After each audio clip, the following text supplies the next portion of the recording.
तो शुरुआत करते हैं, फिर क्वेश्चन आंसर 2-4 ज़्यादा नहीं है, 2-4 ही क्वेश्चन है और 2-4 क्वेश्चन ऐसे जो टॉपिक से रिलेटेड है और वो अच्छा डिस्कशन हो सकता है। सबसे पहले किसी ने पूछा भैया बहुत पूजा पाठ करते हैं उसके बावजूद नेगेटिविटी नहीं आती।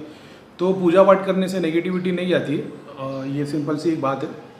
और इसको मैं एक्सप्लेन ऐसे करता हूँ कि जैसे भैया बताते हैं कि मानसिक जब से प्रेत कटता है, अगर आप भैया के पास नहीं भी आते हो और आप अपनी क्रिया करवाते नहीं हो और आप घर ही घर में इलाज करना चाहते हो तो भैया ऑलरेडी बता चुके, जैसे कपूर विधि कर लो, 2 लौंग या 2 इलायची पे 11 बार या जितनी बार भी आप मंत्र जाप करना चाहते हो मंत्र जाप करके 3 बार फूंक के खा लो, उससे भी प्रेत कटता है। और मानसिक जप से 1 मिनट जी। तो पूजा का और जाप का कोई लेना देना नहीं, पूजा भक्ति की तरफ हो जाता है और जाप और ध्यान एक अलग। जैसे मेरे को अगर मेरी हेल्थ अच्छी करनी है तो मैं भाई बिरयानी खाऊंगा, नॉनवेज खाऊंगा, लस्सी पीऊँगा और मतलब हेवी फूड, गाजर का हलवा या घी वाला, जिससे मेरी तबीयत अच्छी हो। लेकिन जब मेरी तबीयत ख़राब हो, फॉर एन एग्जांपल मेरा पेट ख़राब है, तो ये सेम डाइट मैं फॉलो नहीं करूँगा, तो मैं डॉक्टर के पास जाऊँगा। जैसे भैया है, डॉक्टर 2 गोली देगा, बोलेगा 2 दिन तक खाना और लाइट फूड खाना, हेवी मील नहीं खाना।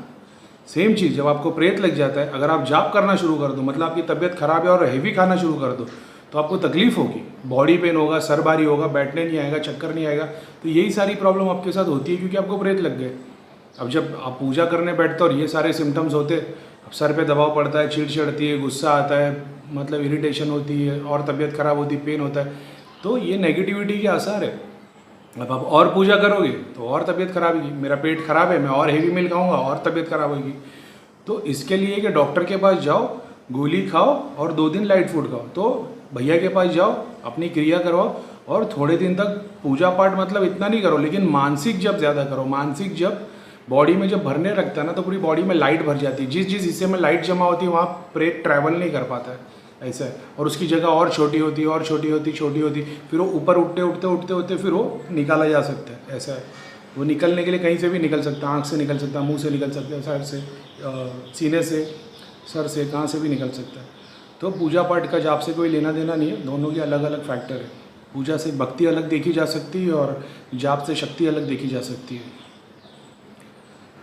भाई एक बात बताना कि जो हिंदू धर्म के जाप करते हैं, अगर पीर की दरगाह पे चले जाए या गुरुद्वारा साहिब में चले जाए तो वहाँ पर ओम नमः शिवाय, ओम वगैरह का जाप करने से क्या होगा? जाप करने से ना एक तरंग जुड़ी जाती है। आपको एक स्पेसिफिक जाप करने लगते हो, बॉडी में लाइट भरने लगती है, फिर ऑरा बनने लगता है, लेकिन एक तरंग सर के ऊपर से तरंग जुड़ी जाती है। उस तरंग को जो सूक्ष्म नज़र वाला है वो तरंग को देख के ये बता सकता है